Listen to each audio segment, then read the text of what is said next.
The African Center for Disease Control and Prevention ends a media refresher training for health journalists across Africa.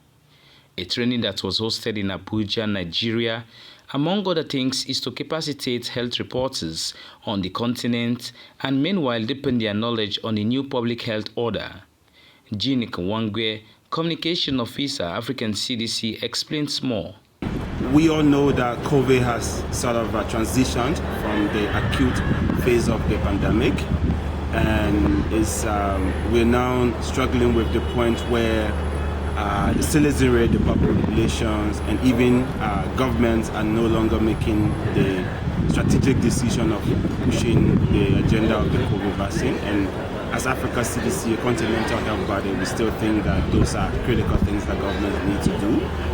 That's why we're pushing the integration agenda, where we can be able to integrate the services of COVID-19, especially the vaccines, into the health system, because we are more interested in health system strengthening.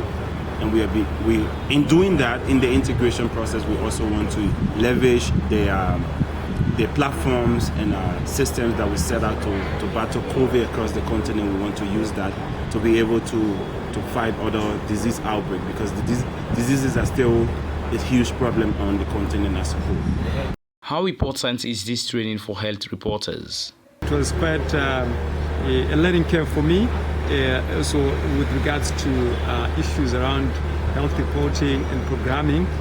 One key thing that I learned was also to do with the integrated part, the new health order that is being proposed by the African Union, particularly to do with health. And also, there are a lot of things that we can learn. There's also one pillar that I find very interesting was to do with the support and the provision of local resources that needs to be adopted by member states.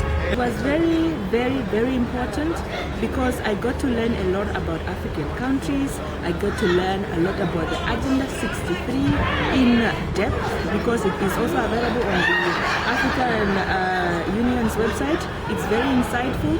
I also got to learn about Africa's problems, that I realized that they have a lot in common. And I feel like we as journalists, we as media personnel, we need to do a lot in terms of spreading what people need to know out there. For AYV News, Yusuf Mosi Suma, Abuja, Nigeria.